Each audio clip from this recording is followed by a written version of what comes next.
বিহুৰ ভোজ খাবলৈ ৰাতি ৬টা বজাত মাৰ ঘৰ পালোগে। সৰু ভণ্টি আগতে আহি মাৰ লগত কথা পাতি আছে। আজি ভোজৰ ৰান্ধনি হৈছে সৰু ভণ্টিৰ হাজবেণ্ড।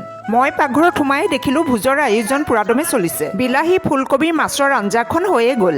মোৰ পাছৰ ভণ্টিয়ে গৰু গাখীৰত বনোৱা চাহ লগতে পিঠা আৰু লাড়ু দিলেহি। চাহ পিঠা খাওঁতেই দেখিলো মোৰ ডাঙৰ বাইদেউ আহি পালেহি। বিহুৰ আয়োজন আৰু মানুহখিনিক দেখি ফূৰ্তিতে তাই নাচিয়ে পেলালে। ইফালে সৰু ভণ্টিৰ জোঁৱায়ে হাঁহ কোমোৰা বনোৱাত লাগি গ'ল। গোটেইবোৰে কি চাই আছে গৈ দেখিলো সৰু ভণ্টিয়ে অনা বাৰ্বিকিউ ষ্টেণ্ডডালত গাহৰি পোৰা হৈ আছে আৰু বাইদেৱে ষ্টিকবোৰত গাহৰি সুমুৱাই পুৰিবলৈ দিছে। গোটেইবোৰে ধোৱা কটা বচা বনোৱা কামত ব্যস্ত হৈ পৰিল। এয়া মোৰ পাছৰ ভণ্টিয়ে ল'ৰা ছোৱালীকেইটাৰ কাৰণে কিবা খাবলৈ দিছে। ইফালে পকাত মেট পাৰি গোটেইবোৰে জলচা কৰিবলৈ বহিলো। মোৰ ডাঙৰ ভিনদেৱে বৰ ধুনীয়া ধুনীয়া বিহু গান গাবলৈ ষ্টাৰ্ট কৰিলে আৰু বিহু গানৰ লগে লগে বাইদেউ ভণ্টিহঁতে বিহু নাচা আৰম্ভ কৰিলে। তাৰ মাজতে গাহৰিও পুৰি থকা হৈছে। পিঁয়াজ জলকীয়া ধনিয়া নেমু দি গাহৰি পোৰা অনা দেখি ফূৰ্তিত গোটেইবিলাকে মোক আদৰি আনিলে। ভাত খাওঁতে 1টা বাজিলে।